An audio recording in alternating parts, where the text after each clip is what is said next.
maybe a little warm, but it is summertime, and I guess you'll have that. And, you know, we'll be wishing we had this weather in the dead of winter, so glad we're out here in this beautiful park.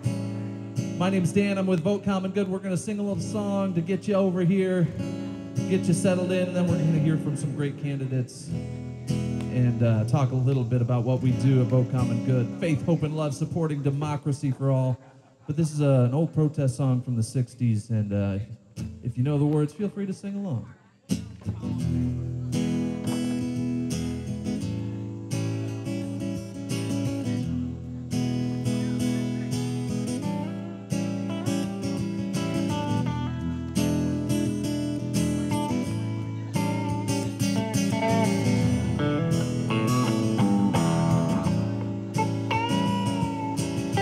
There's something happening here.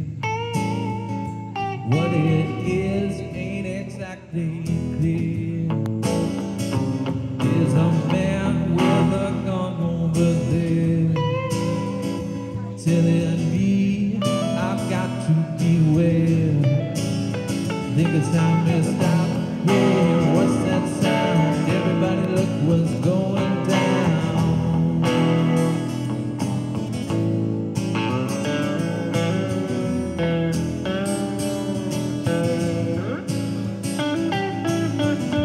Paranoia strikes deep into your life, it will creep. It starts when you're always afraid. Step out of line, the man come and take you away. Think it's time to stop. Hey, what's that sound? Everybody look what's going down. Stop, children, what's that sound? Everybody look what's going down.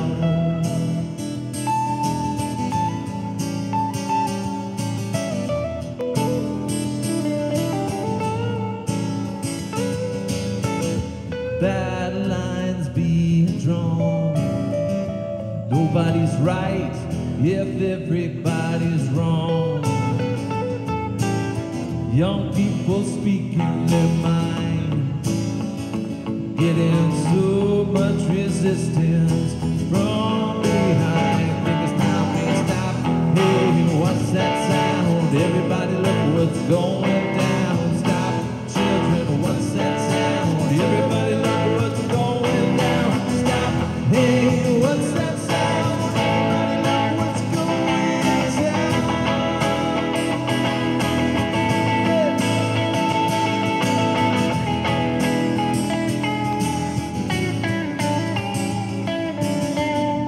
What a field day for the heat. 10,000 people in the streets, singing songs and carrying signs. They mostly say hooray for our side. Think it's time we stop. Hey, what's that sound? Everybody look what's going down. Stop, children, what's that sound? Everybody look what's going down. Stop, hey, what's that sound? Everybody look what's going down. Stop, children, what's that sound? Everybody look what's going down. Stop, hey, what's that sound? Everybody look what's going down.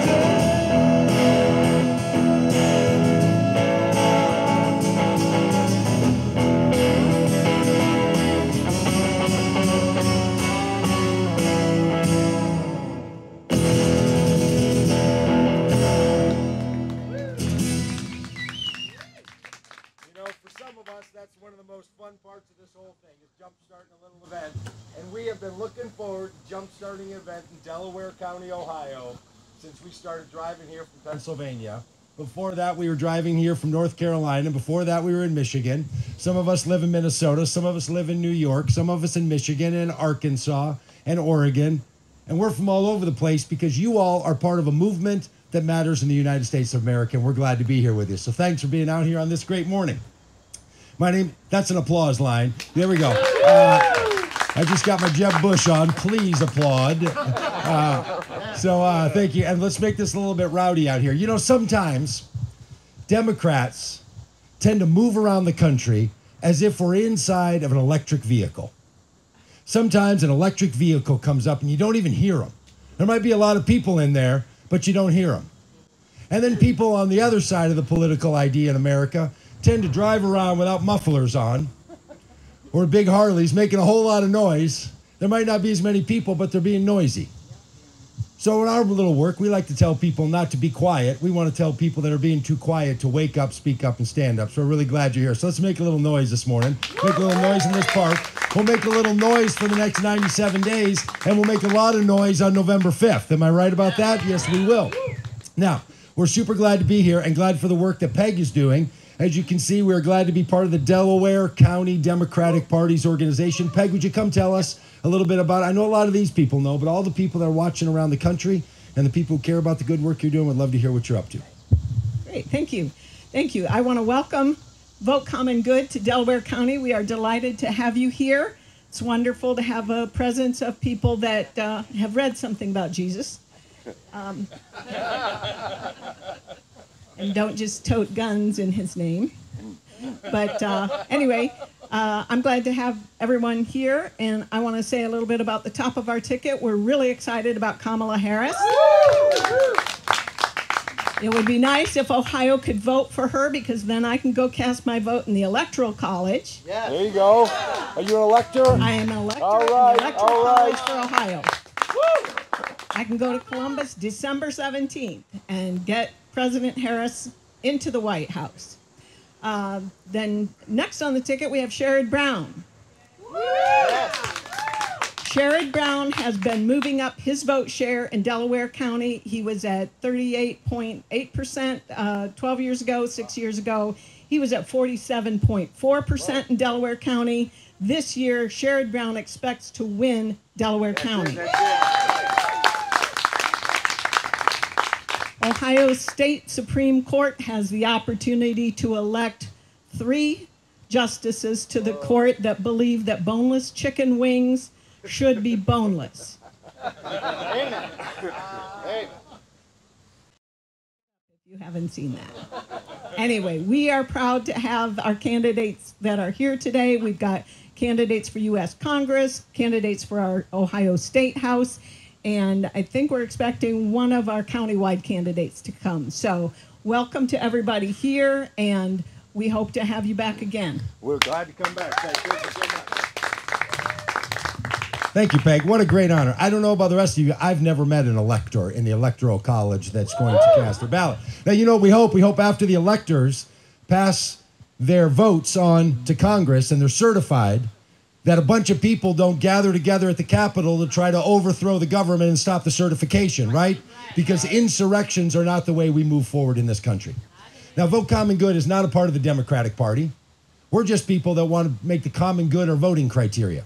We're people that want to say to those of faith, hope, and love, whether you're in the Christian faith tradition, in the secular faith tradition, in the Muslim or Jewish or Hindu faith traditions, we don't mind what traditions people come from. We want everyone who thinks the common good matters to step out. That's why we're standing with Democratic candidates.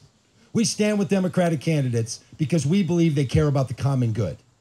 Now, when you drive around in a bus that says faith, hope, and love, supporting democracy for all, and then on the backside it says confronting Christian nationalism, and on the other side it says resisting insurrections, you get a lot of responses from people, I promise you that. We were in a parking lot, and a man saw the bus as we were setting up for an event like this for a candidate in Wisconsin. And from across another parking lot, he saw the faith, hope, and love. He threw his hands up in the air as we were setting up and came running up yelling, "My man!" And then he got close and saw the rest of what was on the bus and said, "Oh, you're probably supporting Democrats. I thought you were with the good guys." People see faith, hope, and love, and they immediately think you're with the Republicans.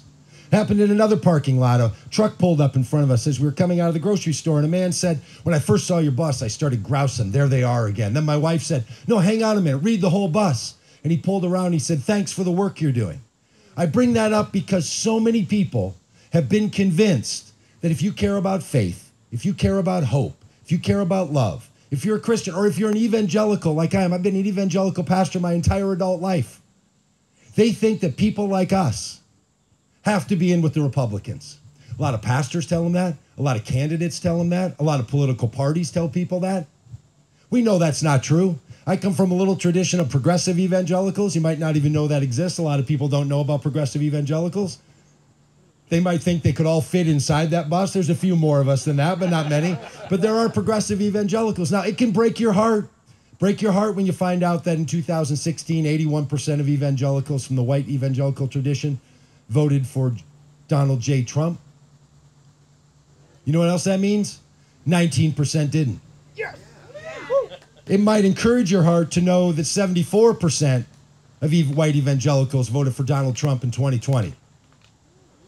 Right? So here we go. Now we're getting ourselves up there. Now we're getting ourselves up to 26%. We'd like to see that number get below 70%, especially here in Ohio. Yeah. Right, yeah. We think it can happen because a whole lot of people are tired of how it's going. Now, I'll tell you, not going to get too preachy on you.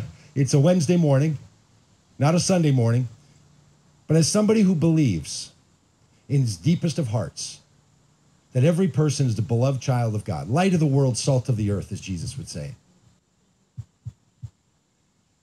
I believe that Jim Jordan, I believe that Mr. Balderson are beloved children of God.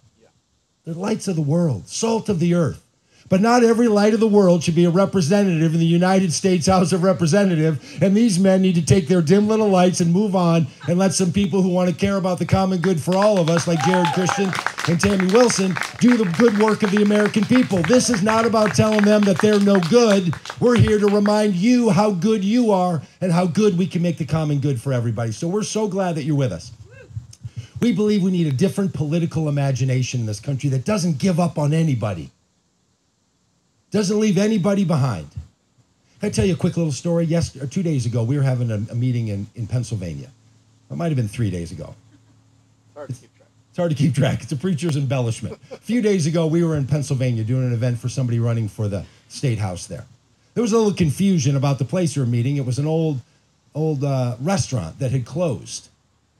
The candidates had suggested it. We said it's a great idea. So we pulled up and set up just like this. All this stuff, had chairs out, had a whole bunch of people, 50 people there. The owner of the restaurant pulls up in his truck. He gets out. I saw him walking over. I didn't know he was the owner. I thought he was just there for the event. I walked over and said, "Hey, good to see you." He goes, "What's going on here?" He said, "I'm the owner of this place." I said, "Well, thanks for having us." He goes, "I didn't know anything about this." And then he said, "I'm a Trump-supporting, gun-carrying, truck-driving, conservative Christian. Pack up and get out of here." And I said, "Okay, I really apologize for this. We thought we had permission. We'll get it together." He said to the person's name on the poster, he said, "Is she here?" And I said, "Yeah, she's right over there." And he goes, "Okay, you can stay. I'd just like to meet her." So we went over and met her, said we could stay. We had a beautiful event. At the end, went over, paid the man for renting his property, said, "I have 2 beers. I'd be glad to give you both of them, but if you'd be willing to have one with me, I'd love to do that." He said, "Sure." So he's on his little tractor. He pulled up. We sat under the awning on the other side of the bus, chatted for 15 minutes, getting to know each other. By the end, we're shaking hands. We talked about his church. We talked about the fact that this country feels divided. He doesn't like it that religion is dividing people. He wants Donald Trump to be the next president of the United States. I'm doing everything I can to make sure he's not. We're going to differ on that, but we know we live in this country together. We know we have to find a new way to live with each other, and we're not going to give up on anybody.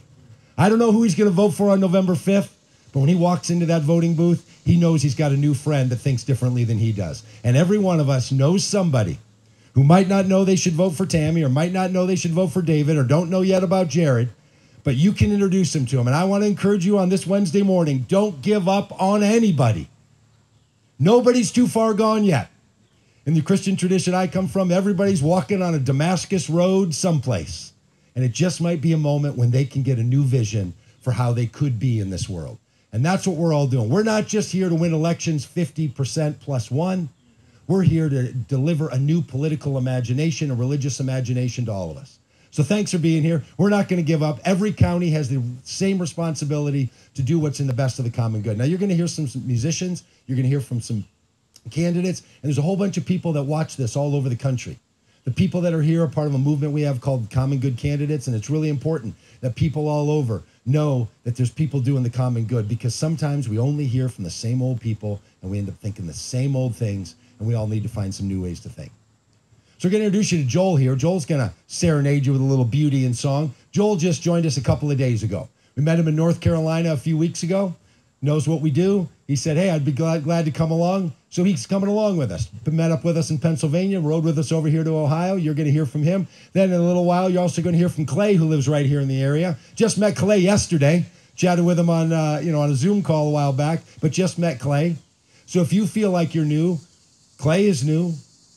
Joel is new. Beth just joined us yesterday. Beth came over from California and was visiting some friends over in Kentucky and drove up and is going to join. So we're all in this thing together. Isn't it fun to know we're not just with the same old, but we're making something new. We're going to sing new songs. We're going to meet new people. We're going to do new things. And we're going to win elections that people thought we could never win because we care about the common good. So Joel, would you serenade us with some goodness, my friend?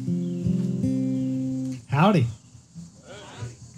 There we go. I lived in Texas for 10 years, so that's how I introduce myself. My name is Joel, and this feels really familiar to me. I grew up in Eastern Washington, which is not Seattle. Every time I say Washington, people go, Seattle area.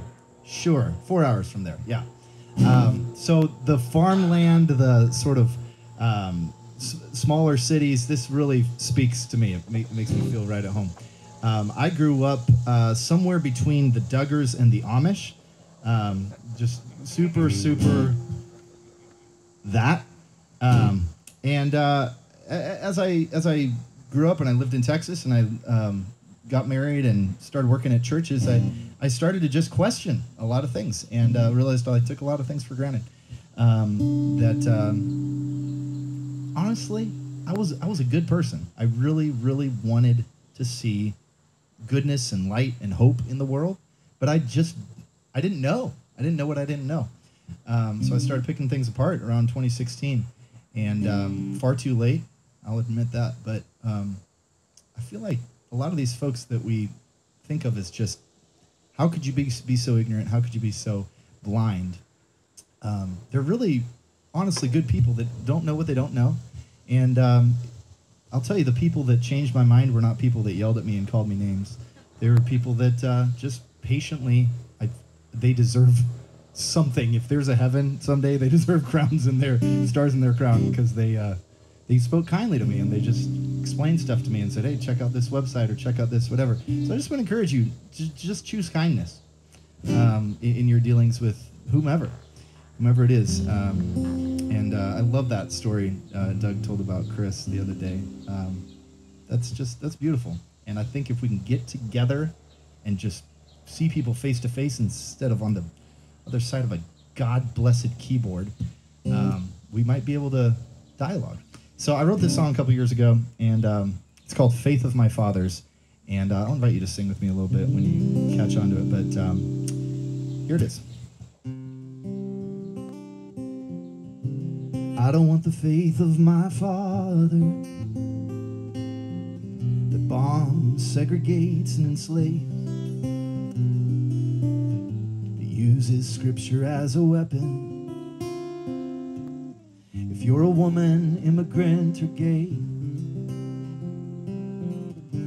I don't want the faith of my mother, silent while men hang from a tree. I see in Christ a clear reflection,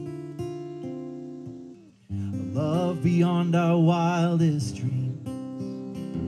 Do justly, love mercy, walk humbly with your God. Did you try that with me? Do justly, love mercy, walk humbly with your God. I want the faith of Moses, the kind that sets the captive free. I want the faith of Naomi, lifting the ones who are weak. I want the faith of Mary, holding the mystery deep inside. But most Jesus and his grace, turning darkness into light. Down through the ages we've seen it, religion turning into hate, becoming a partner for violence, to war and steal and take and take. But when I read of the God of love, who rescues even enemies, there's something in me that rises up. Come be that hope in me. I want the faith of Joseph,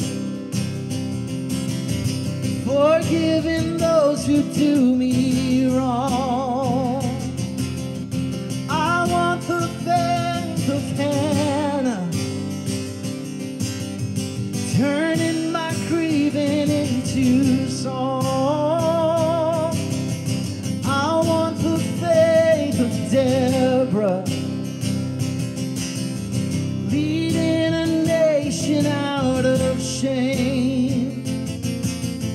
But most of all, I want to run to see your kingdom come, rolling the stone of death away. Do justly, love mercy, walk humbly with your God. Do justly, love mercy, walk humbly with your God. I want the faith of Esther, confronting hate, not backing down. I want the faith of Tamar, the courage to speak the truth to power. I want the faith of Hagar, naming the God who sees and hears. But most of all, I want to be like the one who died for me, the love that's casting out all fear. I want the faith of Martin, naming the dream as though it was.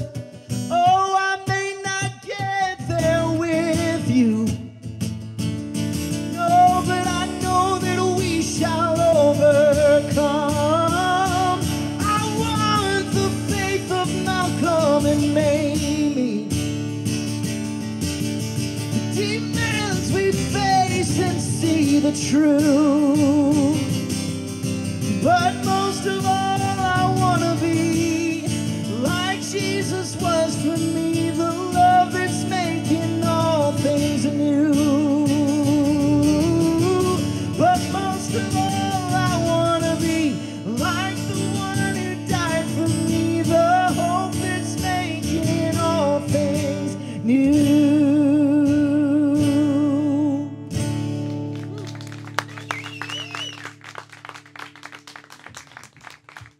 Thank you, Joel. So great. Hey, everybody. My name's Rob. I'm from Arkansas, and so great to be with you all this morning. I'm the political director of Vote Common Good, which means I have the opportunity to spend a lot of time talking to candidates and folks that are running for office, the extraordinary, ordinary Americans who are who have kind of stepped through the ropes and are joining the fray in the arena, doing the really hard work of democracy by offering themselves to be our representatives. When we talk with candidates and ask them to be a candidate for common good, one of the things we try to think about is we ask people who are running, or we ask people who are voting, we ask voters to use the common good as their voting criteria. So when they go to vote, we ask voters to not just vote based on the political party they've always been a part of, not vote just because the way their parents or their grandparents or their family has always voted. And we ask people not to always vote just about what's in their own self-interests. We think that loving your neighbor as yourself is something you do in the voting booth too. And so we ask people to use the common good as their voting criteria. And so as people are running for office, we ask candidates that if they are elected, if they'll use the common good as their governing criteria. I mean, wouldn't it be great to have some leaders who use the common good as the basis of how they led? Some leaders who think about not just, what do the party bosses and the political establishment want, not just what the big donors want, not just what the richest among us want, but what's good for everybody. And it doesn't mean we always agree on policy. We don't always agree on policy, but we've got this sense of like, we're in this thing together, and we're gonna try to do what's best for everybody. And I'm excited for you as voters here in Central Ohio, because you've got some common good candidates to vote for. The other thing I often say to folks is that, our work with Vote Common Good, we're trying to provide some kind of counterbalance to the religious right, but we're not trying to take America back for liberal Jesus, right? Like, I often say, like, we're not trying to get Christian Democrats elected to office. Except we are in one case, and that's Jerrad Christian. So, Jerrad, who's running for Congress in Ohio's 12th congressional district. Jerrad, my friend, come on up here and tell these good folks about why you're running and what the common good's all about for you. Thank you. It's funny you mentioned taking America back, because that's something I've been thinking about a lot lately. And, I have a lot of time driving around the district. It's about 2.5 hours from one end to the other. And I live at the most extreme end, so there's a lot of that. And I have a lot of time to think. That's a very zen time for me when I'm not listening to audiobooks or just hanging out with some music. I started thinking about concepts, and I started thinking about the concept of taking America back just a couple days ago, coincidentally. And my first instinct when I hear take America back, and I hear it a lot, is from who? Who are we taking America back from? Our fellow Americans? Our fellow citizens? Our friends? Our neighbors? Each other? And I'm not here to take America back. My goal is to take America forward. Not to what we once were, but what we can be. We can be a nation with a foundation of stone, of kindness, of generosity. Not a foundation of sand, like anger and hate and division. We can be better people. We can build a better future, because the people in this crowd right now are doing the thing that I need them to do. They are helping build the foundation for the future of my son. And there is no more important goal in this world than the future of my son. So every time that I get up and I give a speech and I think about the people that I talk to, I can think of nothing greater for me to say than thank you. Because it is through people like you, conversations like this, groups like these, that we change the entire world. The position that I'm running for has been filled with people who have not cared about our region for a very long time. It doesn't take much to look at who's been in charge of all three, the governor, the House, the Senate of the state of Ohio. 26 of the last 30 years, the same people have been in charge of all three. And even when they haven't had all three, they've had two of the three. and nothing has ever changed. I'm going to tell you a quick story that I call the great irony of my life, just to introduce you to who I am and why I'm here, and hopefully that it matters. I grew up really, really poor, to a single mother in a little town called Gloucester, Ohio, down in Athens County. As it is when you're poor, you end up moving around a lot. So I grew up in Athens, Ohio, Perry County. I ended up over in Madison County. Perry and Athens are a part of 12, so I've lived in 12 most of my life. And the way that my life worked out, the way that I grew up, there were really two options. It's either join the military or work in a factory. And I wanted adventure. So the military was really on my radar. I show up to my senior year of high school one day, and they usher us all into the auditorium to take a test. And it turns out that that test was the ASVAB, the test that you take when you that chooses what jobs you can have in the military. About a month later, the results came back, and they had a list of the top 10 jobs in the world and the worst 10 jobs for us in the world. I only remember the top one of each list. The best job in the world for me was a secret agent. The worst job in the world for me was a janitor. So, fast forward, I joined the U.S. military. I was in the Navy. My first couple years, I was a flight deck fueler on an aircraft carrier during Operation Iraqi Freedom and Enduring Freedom. We were the primary bombers of Iraq. My last 3 years, I became a meteorologist and oceanographer. So I got a really firm grasp on what climate change is. And that started keeping me up at night. I got out after 5 years, and as many people who were in the military do, I just started taking whatever jobs came my way because nobody cares that I was a meteorologist because I didn't have a master's degree. I was an outdoor education teacher for a while. I taught kids survival, team building, ropes courses. It was a really cool job, but it didn't pay me enough to eat food, and I eat food. I was a retail manager for a while. I was a bartender for a while. I went to use my GI Bill, but it only covers 3 years. And once that ran out, I decided I didn't want to go into debt. So I don't have a degree in anything. I have almost a degree in psychology, if that counts. So while I was bartending, I met a friend who was pursuing acting and modeling and wanted to move to LA, and he needed a roommate. And he asked me if I wanted to go. I was like, sure, I'm not doing anything good. I'll move to LA. So I sold all my stuff. I had like 3 boxes and a TV. I was about to go to LA, and I found out I was going to be a father.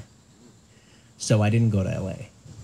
Instead, I took the first job that came my way to support my family as a janitor in a factory. And I was a janitor in a factory for about 4 years. During that time, during my bartending time, I actually met another friend who suggested that I look into software engineering as a job. And growing up poor, I never even had a computer, let alone know how to make them work. But I decided to give it a shot. I started going online, taking free courses, and I realized it was something that I'm capable of. So I saved up enough money to put myself through a tech school. I was about 2 weeks from going, and Jessica got laid off from her job. So she went instead of me. She became a software engineer, and about a year later, I was able to save up enough again to put myself through, and I became a software engineer. So I've been a software engineer for about 7 years. I have built a much better life for myself than people from my region ever get to experience. And my goal, running for this office, is to make sure that success stories like mine are the rule instead of the exception. That your zip code doesn't dictate your future. It doesn't dictate your education. It doesn't dictate your jobs. It doesn't dictate the quality of life that you and your children experience for generations. Today is actually my last day employed. I am no longer employed because I'm running for U.S. Congress. They can't have somebody working for them that is a candidate for Congress. So I'm a little nervous.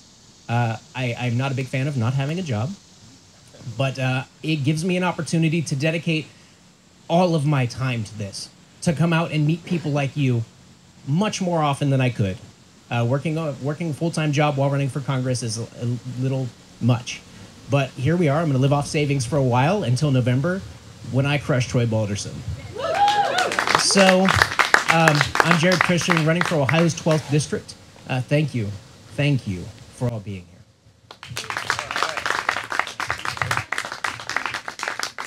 2 things. The subtext of Jerrad's talk is he needs you to donate to him. So everybody needs to donate to Jerrad because he needs a job. And the other thing is we've got almost 200 candidates for common good around the country, up and down the ballot. And I always say that our candidates for common good are a little bit like our kids. We love them all, and we have favorites. Come on. I mean, if you're parents, you understand. Jerrad's one of our favorites, and so is Tamie Wilson. Tamie, you want to come up and say a couple of words and tell us about your run for Congress as well? I don't know about you, but I would much rather have Tamie Wilson in Washington, D.C. than jacketless Jim Jordan. The next congresswoman from this district, Tamie Wilson. Thank you, thank you. Thank you, Common Good, for coming to Ohio and holding your rallies here. We are just so thankful. And Jerrad and I were fortunate enough, we went to the border. It was funny, I was talking with Jerrad one day, and I was saying, I was like, I really want to go to the border. I want to find out what's going on there. And he goes, well, you should talk with Common Good. I said, what do you mean? He goes, yeah, they're going. You can go with them. They take candidates. And I was like, oh, my gosh. So I looked it up, and I paid for it, booked my ticket, and boom, we were there within 3 weeks or something. It was really quick turnaround, but it was a great experience. But finding this organization has just been a total godsend for me, because watching all of the hate rhetoric and all of the Christian nationalism and seeing these representatives in our government who are Christian nationalists and the way that they are demonizing the Bible, it just breaks my heart. And to hear them repeat these hate messages over and over, this is one of the reasons why I got into this race. I'm Tamie Wilson. I'm running to be your congresswoman to represent Ohio's 4th Congressional District. I am really passionate about becoming your congresswoman. I want to do a lot of good things. I'm actually working with companies to bring good jobs, higher paying jobs to the district. I'm working with developers to bring affordable housing to the district. 10% of the district is living in poverty. That means 1 in 10 people are having to decide, how they're going to manage their bills in order to pay, their food and to pay their bills and everything. I met a guy the other day, and he said, Tamie, will you please do something about prescription costs? He has said, I had to choose between buying food and prescriptions this month. And I said, absolutely. And that just breaks my heart, because we've had a man in office who's been there for 17 years. He's basically been paid $3 million, and he hasn't done anything for the people of this district. He has not passed any bills. I'm writing 9 bills, by the way. I'm really excited about that. My first bill, I've already been to D.C. I've already been working with lawmakers to get my first bill introduced. It's the Comprehensive Sexual Abuse Prevention and Accountability Act. Some of you may know the story. Jim Jordan, he was the assistant wrestling coach while the Dr. Strauss sexually abused close to 2,000 students at OSU. Jim Jordan was the assistant wrestling coach, and I've been told that many of the wrestlers went to Jim asking for his help, and he just turned his back on them. The same way he turned his back on our Constitution on January 6th. So I see a pattern of behavior here, and I am passionate about breaking that pattern and kicking him right out of Congress. So I'm real super excited about that. I feel really good about this race. I've been going everywhere. I go everywhere, and it's so wonderful to hear people say, oh, hey, Tamie, it's good to see you here again. It's like, I see you everywhere. And I say, yeah, I'm everywhere. And I love that. And I want them to know that I'm here because I care. And I go everywhere because I care. I want to meet as many people as possible. I've been going from fair to fair to fair. I am completely exhausted, but it's all for a good reason. But it's interesting talking with different people. And everyone has the same concerns. And once I get them off the party, some people say, well, what party are you with? And I say, well, what issues are important to you? Because I want them to remember about themselves and their families. And as soon as we can make that connection, as soon as we start talking about, I want to know what's going on in your home. How can I help you? And that's why I'm writing 9 bills now. And so I'm just really thankful to be on this race. I never in a million years thought I would ever be in politics. I always kind of rolled my eyes when my parents just only watched news. Now I am that person. That's all I have on TV, and I go from CNN to MSNBC and, from channel to channel to channel to just news. And but I want to be informed, and I do everything I can to keep myself updated and educated. But I'm real excited to be your representative, and I'm very passionate about bringing positive change. So thank you so much. Thank you, Tamie. Thank you, Tamie, so much. David Hogan, running for state representative here in district as well. David, you want to come say hi to the good people here? I would love to. Thank you very much. Hi, as he just said, I'm David Hogan. I'm running for state representative in the 61st district. And I confessed to Joel earlier. Joel, where are you at? Joel. I confessed to Joel that I'm not a religious person. Okay? So the fact that I'm standing up in front of this bus is a little surprising to me and to everyone who knows me. But nevertheless, I think I have a strong sense of right and wrong. I have a strong sense of what is sin and what is not sin. And, you know, call that, you know, secular religion or whatever, but that's me. And I am standing up here because I am determined to make our state, our nation, our world a better place, starting right here in Delaware County. There's a lot of reasons I'm here. A whole lot of reasons I'm here. One reason I'm here is, well, my opponent, and I don't want to dwell on her because she doesn't deserve the time, but my opponent is against public education. I believe the public education is the great equalizer. I believe it makes for a strong economy. It makes for an equitable society. My opponent wants to give vouchers to every child and let them go where they want. And I know we might not all agree on this, but she definitely wants them to go to Old Testament-based Bible schools. She wants to create a legion of children, a legion of future adults in the same mindset that she's in. I want to create people who can think for themselves. I want to create people that are determined in their own right to make this a better world. And I think public schools do that right now. Are they perfect? No. But they're about the closest thing we have to perfect in our society, in my opinion. Another reason I'm standing up here is that there's a, you know, as I was in, Tamie, I hate to say while you were talking, I just Googled Elon Musk's net wealth today. Okay? His net wealth today, because it varies by literally $1 billion or so a day, it's right up about $241 billion. Wow. We have huge resources in America. We have wealth. But that wealth isn't distributed. We have people that are working at the federal minimum wage, or even the Ohio minimum wage, which is better than the federal minimum wage, and cannot afford. They work 40 hours a week, possibly 60 or 80 hours a week, and they still can't afford to have a roof over their heads or to feed their children, much less medicine and everything else. That has to change. Okay? We have to find a way to distribute the wealth of America to all Americans. And it's not a popular notion, but even to those who want to come here. Because I believe that this is a nation that can still absorb so many more people. And in fact, we ask an economist, we need those people. You know? Okay. Another issue, jumping around, but I'm really not because it's all in the same vein. Gun violence. Most of you who know me know that I'm a gun owner. I am in favor of strict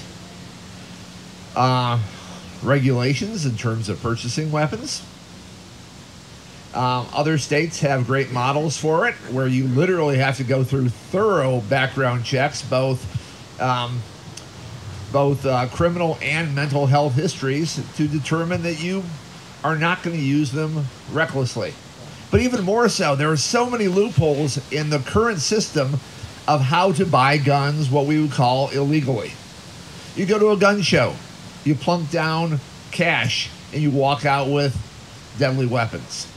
On the internet, you can buy them without any restriction. That has to change, and I'm calling for bipartisan action to do that. It's just common sense. Absolute common sense. A major issue in Ohio and across America is women's rights, and more specifically, women's reproductive rights. We've seen an assault by the Republican Party. We've seen an assault by the Congress. We've seen an assault by the Supreme Court, both in this state and nationally, against the right to choose. Have to tell you, I am going to be your voice for choice. Okay? Women deserve the right to choose for themselves. And it's even going beyond that. I'm sure you've all seen synopses of Project 2025. They're even going after birth control. Wow. Talk about a radical agenda. Okay. All of these things I'm passionate about. But that's not why I'm here. That is not why I'm standing in front of you. And as most of you have heard this before, but for the benefit of others, I'll repeat it again.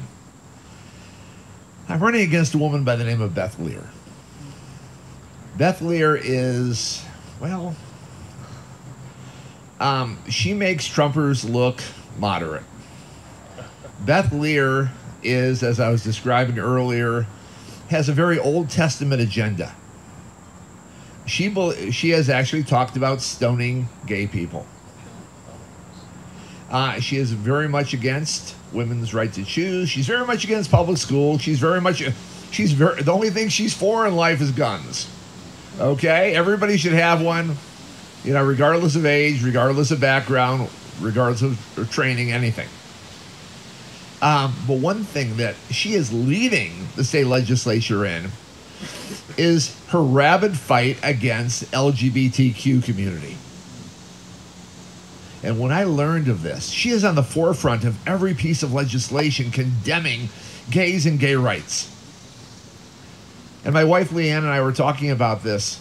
It was about 9 o'clock in the evening. We were sitting across from one another and we were discussing this. And Leanne looked me in the eye and said, "You have to run." Because our daughter, our wonderful, talented, extraordinary daughter is gay. And we are not going to allow her to grow up in Ohio as a second-class citizen. That's right.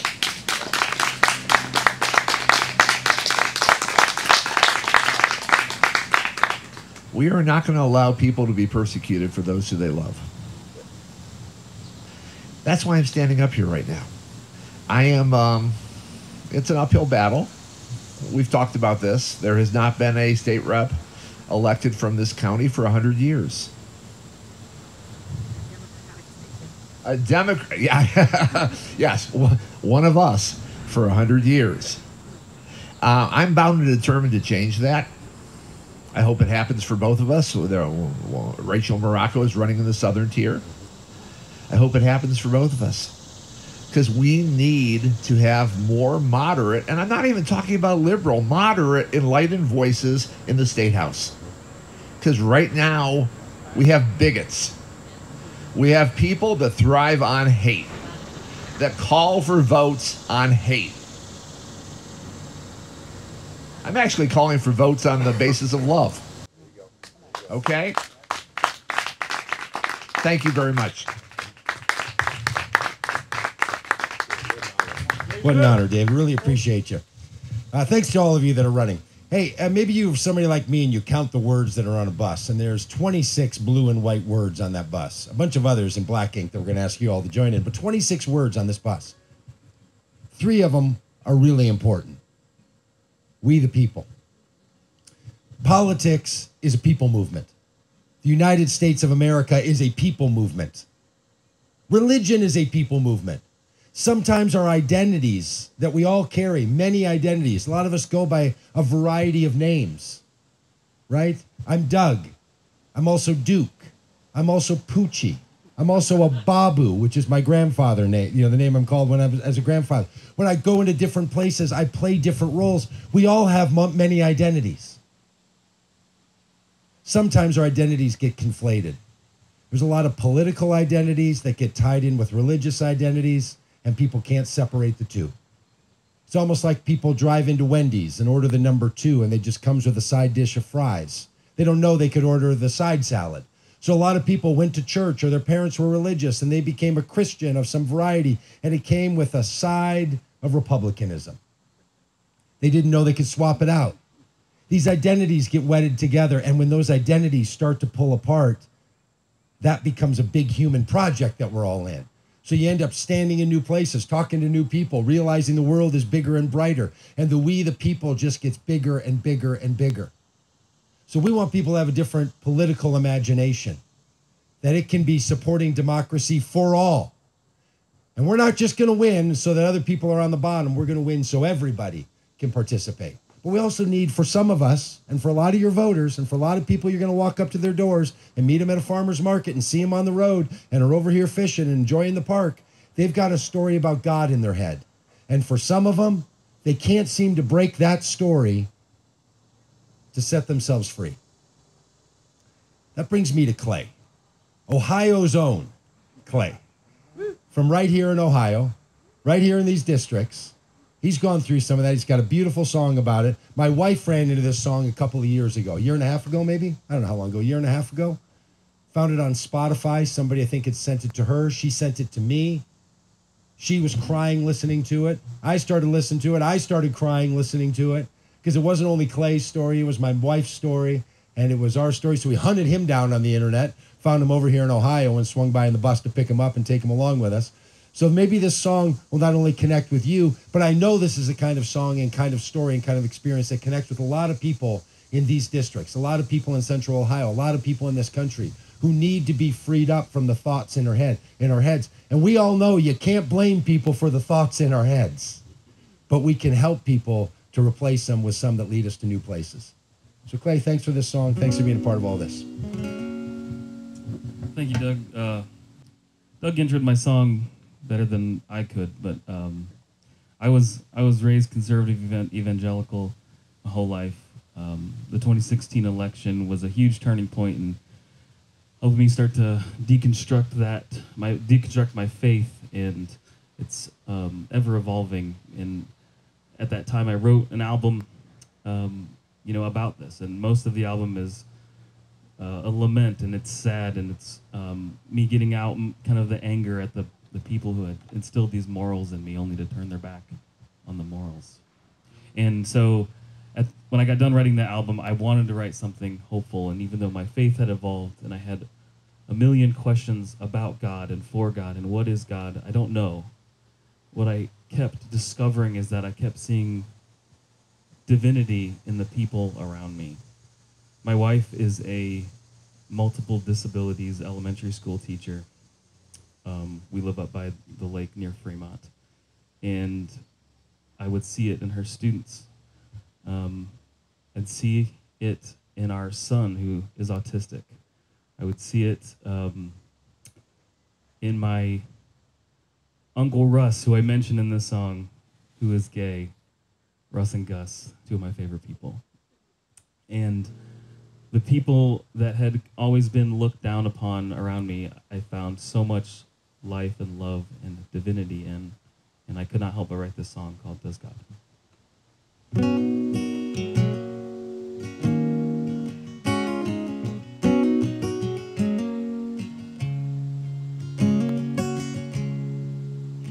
Does God have a face? Does he have a body or even a name? If he does he know that I'm alive? Is God even here? Does she care that I doubt? Does she care that I fear?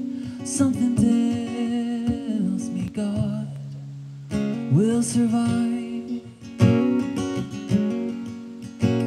So take a breath, breathe it in, the mystery that is this. A universe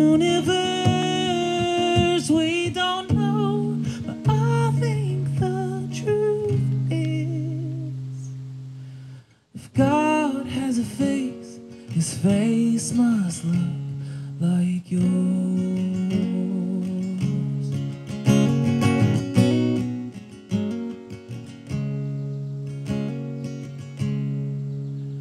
Did God kill his kid?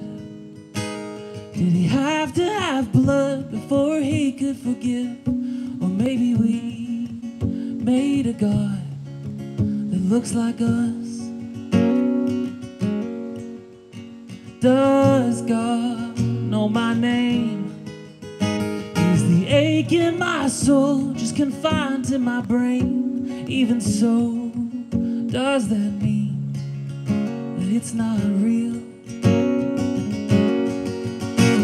So take a breath, breathe it in, the mystery that is this. A universe we don't know, I think the truth is, if God has a face, her face must look like yours.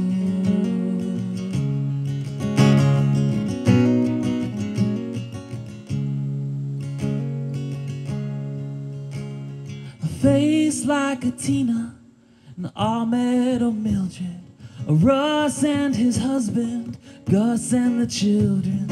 A face like a Kim, a Ted or Tyrone, a Lucy born with an extra chromosome, a Pablo with legs he can't move by himself, a girl born a Daniel who now is Danielle, a Bill Agent Yee, even white guys named Todd. If you have a heartbeat, you are the face of God.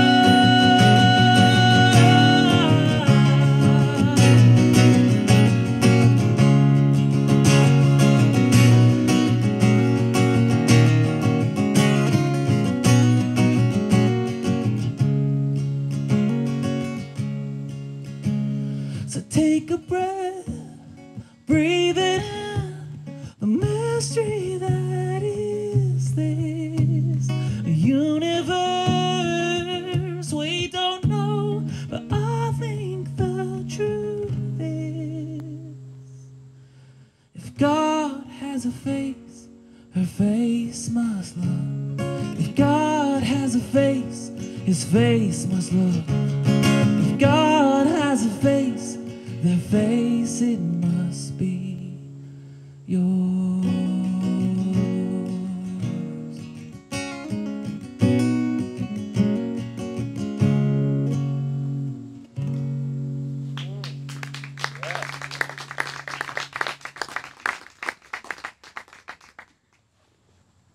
Thanks, Clay. Thanks, Clay. There's a lot of things we can say in the world, and those are pretty good things. Our time is almost done, but we're not leaving Ohio quite yet. In fact, we're going to be in Granville tonight. We do different kinds of events. We do events on trainings around confronting Christian nationalism. We did one of those the other day. They're all online. There's a whole curriculum for this, for faith leaders, civic leaders, and others. What is Christian nationalism? What are people doing with it? Why is it a threat to our democracy? And what can we do about it? But tonight, we're doing part 2 of that, in a sense, and that is, what do we do about faith and democracy? The Faith and Democracy Project in the United States, it's so American that we even put it in the very First Amendment. We're not going to establish any religion. It's called the Establishment Clause. But then what do we do? What do we do about these multiple identities? My congresswoman has been Ilhan Omar for years. I'm proud that Ilhan Omar is my representative. But I don't want Ilhan Omar using the Quran to base our U.S. law. And I don't want Nancy Pelosi using Matthew chapter 5 as the basis of our law. So what do we do? How do we do faith and pluralistic secular society in our democracy? So we're talking about that tonight. If you want to join us, we'd love to have you. It's at 6:30. It's conversational. There's music. There's videos. There's all kinds of stuff. So, and it's inside where there's air conditioning, where your body doesn't have to cool itself. The air will do it for you. So we'd love to have you join us there. But we'd also love to take you with us. Now, some of you could get on the bus. Some of you might become the Clays or the Joels or the Dans or the Beths or the people that are going to travel with us. We're going to be coming back here, so maybe you need to make plans, make arrangements, sell all your things, and join us on the road while we travel around. Or maybe you want a caravan with us or travel with us. We can talk about all that if you want to jump yourselves in a caravan and drive around with us when we do events, when we come back here through Ohio, or when we go to Michigan, or when we go to Wisconsin, or back over to Pennsylvania, or down to Arizona, or out to California. We're going to be going to all of these places. Now it looks like Georgia's back in place. We're probably going to have to swing down to Georgia, maybe North Carolina, because we're not going to leave any place behind in this country. We're going to do all the work weekends, so maybe you want to travel around with us. Be in touch with us about that. But we'd also like to take you with us by having you on the bus. Maybe not in it, but on it. So we have markers. You can see black signatures. The other side's really filling up. We'd like this side to fill up as well. So we'd love you to write your name. Maybe you want to write the name of a friend who you wish was here, and you take a picture of the bus and say, hey, I signed you on the bus. We'd love to have your name. It means a lot to us. Some people write little salutations. Some people think the 26 words aren't enough. They're going to put their own words on there. So we'd love you to write us a little note or say something, and we want to take you with us. We want other people to know. Now, we do get the bus washed on occasion, and rainstorms come, so they get washed off. You'll see a bunch of faded ones, but that's okay. We'll come back, and you can re-up it another time. So we'd love to have you on the bus, and we'd also love to have you in the tank if you think what we're doing matters, because there are 4 things that get us around this country, friends. You know 3 of them already: faith, hope, and love. You know the 4th.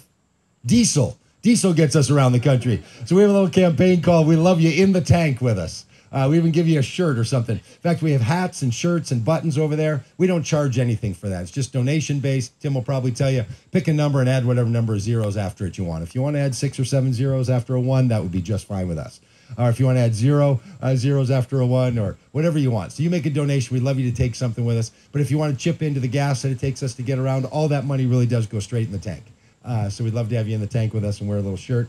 And we're proud that you're here. We're glad you're here. We'd love you to take pictures with the bus. We're going to be around for a bit. We'll pack down, then we're going to head off to lunch. And we really appreciate you being here. Am I missing anything, friends? Yeah. We missed Tara's here. She's going to talk about Rachel. Oh, Tara. Okay. Tara, would you tell us about Rachel? Yes, sure. Ohio has 60. Thank you. I did not know that you were going to be the spokesperson. Thank you. Hi, everybody. I'm Tara Talgar, and I am very proud to be Rachel Morocco's campaign manager. Thank you.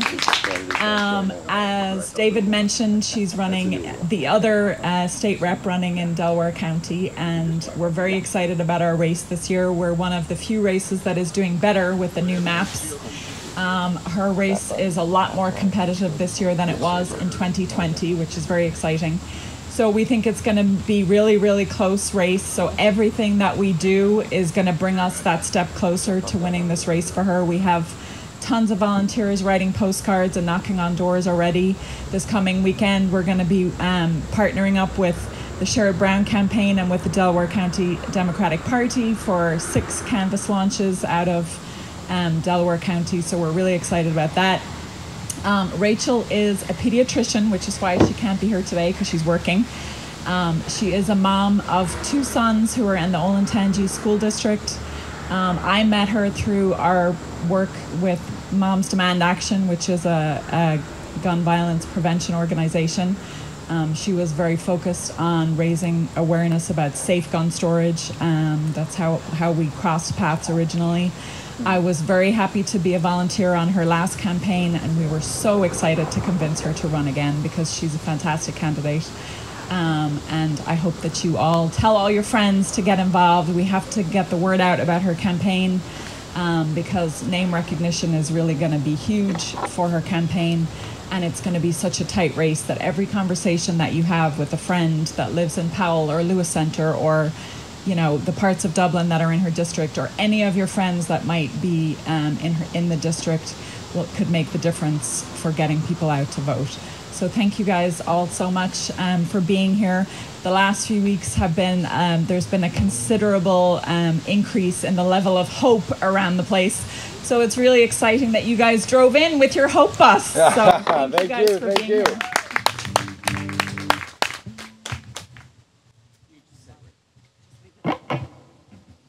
Well, it's been so good to be here with you. I love what Jerrad said. Some people want to take America back. For who, we're not sure.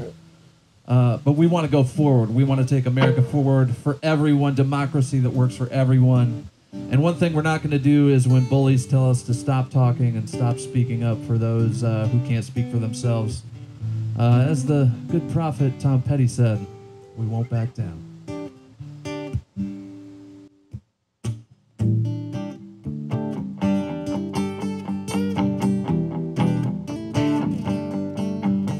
Well, I won't back down.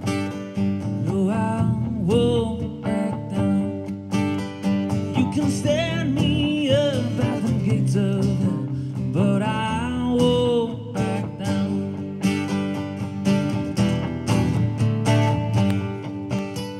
No, I'll stand my ground. I won't be turned